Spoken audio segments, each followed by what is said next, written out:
Всем привет! Сегодня я подобрал для вас 5 интересных фильмов, о которых в последние годы никто не говорит. Я каждый из них пересматривал недавно, и все они вызвали у меня теплые чувства. Эти фильмы я смотрел еще в детстве на видеокассетах, поэтому мое восприятие искажено ностальгией. Если вы их не видели еще в 90-х, а посмотрели относительно недавно, то напишите о своих впечатлениях. В подборку я еще хотел добавить фильм, который обожал в детстве, но совсем забыл о нем. И вот недавно только вспомнил, и посмотрев, был в восторге. Но, как обычно, все завязано на ностальгии, ведь рейтинг у фильма уж очень плохой. Поэтому я решил его просто упомянуть. Вдруг кто-то тоже порадуется, как и я. Называется он «Звездный бойскаут». На IMDb он имеет оценку 6,7, что вроде неплохо. Но в Гугле понравился 59% пользователей. А вот это уже плохо. А сейчас заваривайте чай или наливайте что-то холодное и поехали.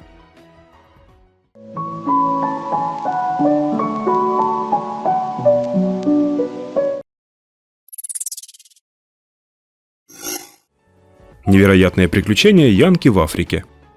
Двое друзей детства по прозвищам Янки и Зулу, один из которых белый, а второй не белый, встречаются через много лет после разлуки. Когда-то они поссорились из-за девчонки, и их пути разошлись. Став взрослыми, Янки живет на собственной ферме и воспитывает девочку-сироту, а Зулу занимается мелким мошенничеством, периодически попадая в тюрьму.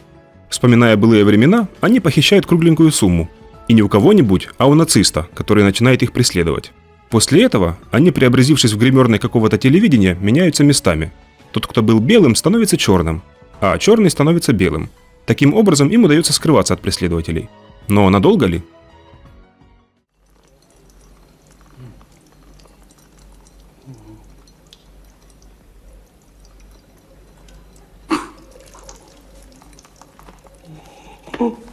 Отстал от жизни, приятель. Это последний писк.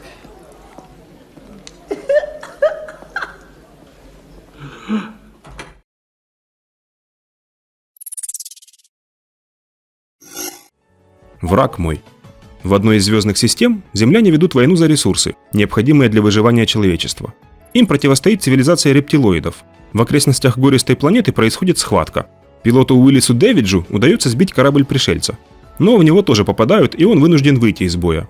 Единственным местом, где можно остаться в живых после падения, стала та самая планета. Попав на нее, пилот обнаружил, что пришелец остался в живых. Планета оказалась уж очень недружественной. Кажется, что она состоит из сплошных опасностей. На героев фильма обрушиваются то метеоритные дожди, то местная фауна и еще много всяких опасных сюрпризов. Теперь врагам, застрявшим на этой планете, предстоит сделать выбор – убить друг друга или заключить мир и выжить. Это моя голова.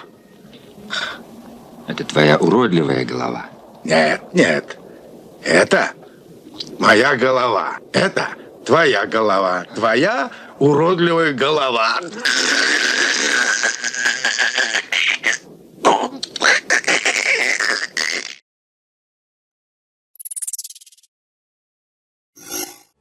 Солдатики.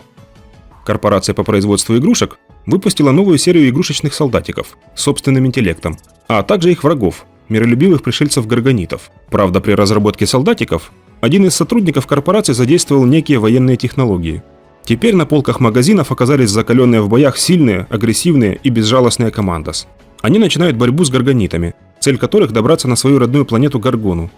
Однако солдатики начали вести борьбу не только с монстрами, но и замахнулись на людей. Первым человеческим врагом стал сын владельца игрушечного магазина, который заподозрил в игрушках что-то неладное.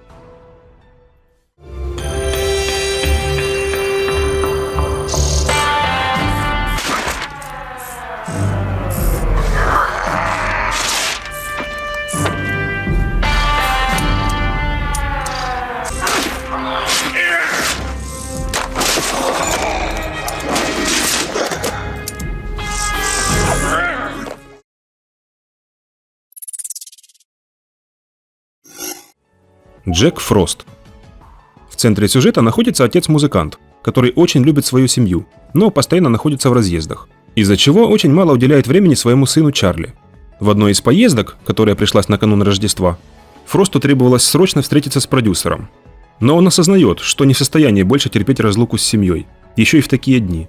Бросив запись нового диска, герой мчится домой. Именно это решение становится для мужчины причиной смерти. Он погибает в автомобильной катастрофе. Однако получает от судьбы еще один шанс все поправить и наверстать упущенное. Мужчина возвращается в мир живых, Но только не в виде человека, а в виде снеговика, которого он сам и слепил вместе с сыном. С этого времени начинается приключение Джека. Даже в таком образе герой пытается сделать все, дабы загладить свои прошлые ошибки перед близкими и показать им, насколько он их любит. У меня только один вопрос. Как такое можно было слепить?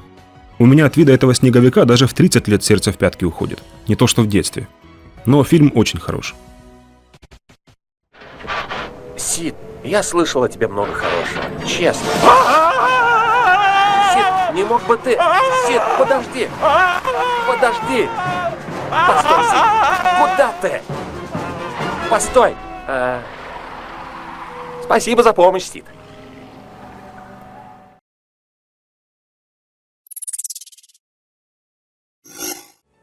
Мышиная охота. Братья-неудачники Ларс и Эрни Шмунц унаследовали от своего дяди особняк, но особого значения этому не придавали, потому что считали полуразвалившийся дом просто ни на что негодным. Но они поспешно поменяли решение, когда выяснилось, что эта старая развалина стоит огромную сумму. Ну и торопливо начали приводить здание в более-менее человеческий вид, чтобы продать.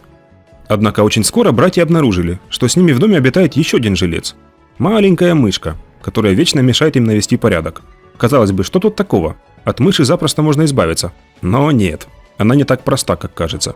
И оба героя, как только могут, пытаются уничтожить мышку. Но не тут-то было. Эта мышка запросто даст фору не только двум идиотам, но и тем командосам и военным суперчипам с фильма «Солдатики», про который я рассказывал ранее.